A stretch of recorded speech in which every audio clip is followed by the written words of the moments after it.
Hello friends, Saturday promo చూసే ఉంటారు కదా. ఇక భరణి గారిని అయితే ఫుల్ వార్నింగ్ ఇచ్చిరు నాగార్జున సారు. ఇక ఏంది అంటే, ముందు సేఫ్ గేమ్ ఆడే బయటకు వెళ్ళిపోయినావు భరణి, మళ్ళీ సేఫ్ గేమ్ ఆడుతున్నావా అంటే వాళ్ళు లేదు సార్ అంటాడు. మరి క్యాప్టెన్సీలో నువ్వు చేసింది ఏంది అని గట్టిగా అడుగుతారు నాగార్జున సార్.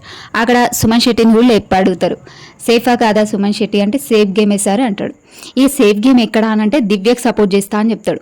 ఆయన సెలెక్ట్ చేసుడే సేఫ్ అనిపించింది. ఆడ దివ్యాన్ని సెలెక్ట్ చేసుడేందో, దివ్య తనుజ తప్పకుండా ఉండాల్సిందే ఆయనకి అకౌంట్లో. ఇంకా నెక్స్ట్ నిఖిల్కి సాయికి ఇక వీళ్ళకైతే ఇస్తాడు, ఏదో అట్లా మామూలుగా అయితే ఇస్తాడు ఇవ్వాలని, ఎందుకంటే వాళ్ళు సపోర్ట్ చేసిరని ఇస్తారు అంతేగాని వాళ్ళకి ఇవ్వాలని ఏమీ లేదు. ఇంకా దివ్య తనుజలనే క్యాప్టెన్ కావాలని పక్క 100% దివ్య మీదనే ఉంటుంది. ఎందుకంటే తనుజకు కూడా పోయి చెప్తాడు దివ్యకి సపోర్ట్ చేస్తా అని. దివ్య అంత ఇన్ఫ్లుయెన్స్ చేసి పడేసింది భరణిని.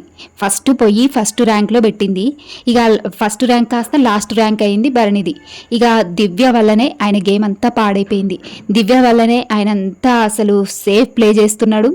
ఇంకా సేఫ్గా నిదానంగా వెళ్ళిపోదామని చూస్తున్నాడు, కానీ అదే ఆయనకు వర్కౌట్ కావట్లేదు భరణికి. ఇప్పటి నుంచి సేఫ్ గేమ్ ఆడితే మాత్రం ఎవరు ఓటింగ్ చేయరు, మళ్ళీ ఎలిమినేట్ అయ్యి బయటకైతే వెళ్ళిపోతాడు.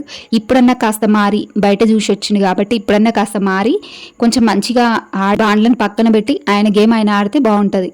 లేదు ఇట్లనే దివ్యతోటే బాండింగ్ తనుజతో బాండింగ్ పెట్టుకుంటే మాత్రం మళ్ళీ పంపించేస్తారు, ఆడియన్స్ ఏముంచారు. ఇక భరణికి అయితే గట్టి వార్నింగ్ ఇచ్చారు నాగార్జున సార్. ఇమాన్యుయల్కి కూడా గట్టి వార్నింగే ఇచ్చారు. ఏంటంటే ఏదో బొమ్మల టాస్క్ తీసుకొచ్చి నామినేట్ చేస్తాడు, చిన్న పాయింట్ అని తనుజని ఇక వీడియో వేసి మరీ చూపిస్తారు నాగార్జున సార్. నువ్వు అంత సేఫ్ ప్లే చేస్తున్నావు ఇమాన్యుయల్, అప్పుడు చెప్పింది ఒకటి ఇప్పుడు నామినేషన్లో వేసింది ఒకటి అని ఇమాన్యుయల్కి కూడా గట్టి వార్నింగ్ ఇచ్చారు. అప్పుడు ఇమాన్యుయల్ రాముకే ఇవ్వు అని చేతులు అయితే ఊపిండు. ఇక ఆయనకు వీడియో వేసి చూపించేసరికి ఆయనకు అర్థమైపోయింది ఇమాన్యుయల్కి గట్టి వార్నింగే ఇచ్చి పడేసారు.